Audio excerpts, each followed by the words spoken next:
হয়েছে আর সাজগোজ করতে হবো না, তোমার গায়ের রং আমি মাইনা নিচ্ছি। তুমি কালো হইলো আমার বউ, ফর্সা হইলো আমার বউ। এখন যাও উজু করে আসো। আমি মাত্র হাত মুখ ধুইয়া ফেস ওয়াশ দিয়া কসলা মুখ ধুই আইছি, এখন আমি উজু করুম কেন? এসে রাজান দিছি, শুনো নেই উজু করে নামাজ পড়তে হবো না? যাও উজু করে নামাজ পড়ো। আমার না আজকে নামাজ পড়তে ইচ্ছা করতেছে না, কালকে পড়ুম না। খাওয়ার সময় তার কও না যে আজকে খাইতে ইচ্ছা করতেছে না, কালকে খাবো না। তাছাড়া তুমি যে আজকে রাতে বাঁচবা তার কোনো গ্যারান্টি আছে? আল্লাহ না করে আজকে রাতে তুমি মরে গেলা, তাহলে তো বেনামাজি হিসেবে মরবা। সেজন্য এখন এই মুহূর্তে নামাজ পড়বো। যাও উজু করে নামাজ পড়ো। নামাজ কেমনে পড়বো? শাড়িটা তো আধোয়া, আধোয়া শাড়ি পরে কি নামাজ পড়া যায় বলেন? ওইটা ধোয়া শাড়ি হইলে একটা পরিষ্কার শাড়ি পরে নামাজ পড়ো। মানে সত্যি করে বলো তো তুমি কেন নামাজ পড়তে চাইতেছো না? ধরা যখন পড়ে গেছি আর মিথ্যা বলবো না। আমি না নামাজের নিয়ম কানুন সূরা কিরাত কিছু পারি না। তুমি নামাজের সূরা কিরাত নিয়ম কানুন কিছুই পারো না? না পারি না, ছোটবেলায় মুক্তবে গিয়ে পড়ছিলাম তো, কিছুই আমার মনে নেই, সব ভুলে গেছি। তোমার কথা শুনে মনে হইতেছে তুমি জীবনে কোনোদিন নামাজই পড়ো নাই। তুমি না আমার টেলিফোনে বলছো তুমি কোরআন তেলাওয়াত করতে পারো। মিথ্যা কথা বলছি। তোমার নাম বকুল না হয়ে ভন্ড হওয়া দরকার ছিল। তুমি আমার মিথ্যা কথা বলছো না? আমি তোমার উচিত শিক্ষা দেবো, দেখো। এটা আমি কারে বিয়ে করলাম? না তো সকালে আমার আপনি কই নিয়ে যাইতাছেন? কোথায় যাইতেছি গেলে বুঝতে পারবা। আসো। আসসালামু আলাইকুম মরদ সাহেব। ওয়ালাইকুম সালাম, কেমন আছো ওসমান? আলহামদুলিল্লাহ ভালো। এই তুমি দাঁড়াইছো কেন? বসো। বাচ্চারা আরবি পড়া শিখতেছে না, আমি বলুন কেন? ওদের সাথে বসে তুমি আরবি পড়া শিখবা। আমি কেন বাচ্চা কোথায় বসে মুক্তবে আরবি পড়া শিখো? কারণ তুমি সূরা কিরাত নামাজের নিয়ম কানুন কিচ্ছু জানো না। কোন থেকে তুমি এই যে মৌলভী স্যারের কাছে বাচ্চাদের সাথে সূরা কিরাত নামাজের নিয়ম কানুন শিখবা? এই বয়সে আমি বাচ্চাদের সাথে বসে আরবি পড়া শিখতে পারবো না। মানুষটাকে কি কইবো কও? মাইন্ড কি করবো এই চিন্তা যদি তোমার এতই থাকতো তাহলে বিয়ার আগে তুমি কোরআন তেলাওয়াত শিখো না কেন? তখন দুষ্টুমি ফাজলামি করে সময় কাটাইছি, অত কি মাথায় আসলে এটি? এখন বিয়ার পরে সময়টা কাজে লাগাও। বিয়ের পরে কেউ পড়াশোনা করে? আমি পারবো না। পড়তে তোমার হইবই। আমি মরার পর আল্লাহর কাছে কি জবাব দিব? তোমার বউ কোরআন তেলাওয়াত করতে পারে না, যে নিয়ম কানুন সূরা কিরাত কিছুই জানে না? এগুলো শিখতে হইব। শোনো, শিক্ষার কোনো বয়স নাই। দেখার কোনো বয়স না থাকলে আপনি শিখেন, আমার কোন কে? তোমার কত বড় সাহস, তুমি মৌলবীর মুখে মুখে কথা বলো? একটু ব্যাটটা জানতো তখন যদি পড়তে না বসো এর সাথে এই ব্যাট দিয়ে বাইরে একদম সামনে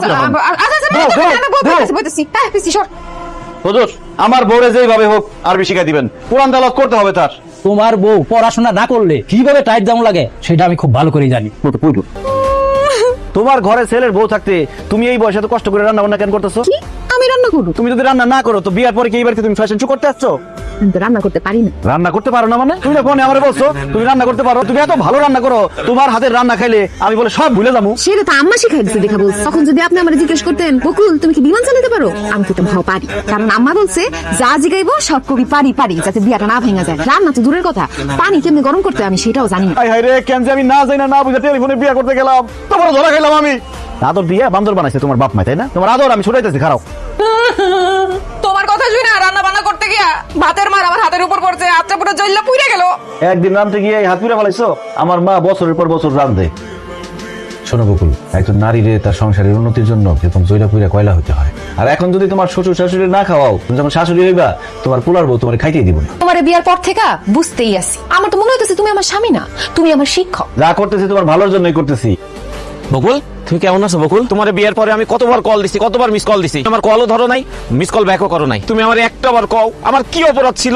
আমি কেমনে জানবো আপনার কি অপরাধ? কেন তুমি আমার জীবনটা নিয়ে সিনেমিনি খেললা? কেন আমার ভালোবাসার নামে তুমি মিথ্যা ছলনা করলা? কও। আপনার সাথে কি তার প্রেমের সম্পর্ক ছিল নাকি? শুধু প্রেম না, গভীর প্রেম। বকুল আমার এই হাতে হাত রেখা কইছিল দুনিয়া উলট পালট হইলেও তোমার ছাড়া আর কাউরে বিয়ে করুম না। তার সাথে তোমার কি সম্পর্ক ছিল?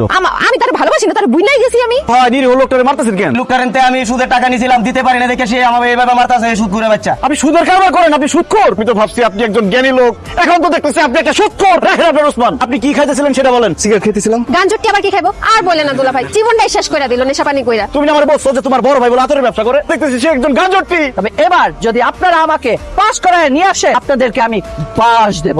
আম্মা জামাই সব দেখে বলাইছি, আপনার চুল লাল, কাপড় চোপড়ের এই অবস্থা, লোকজন মিছিল মিটিং।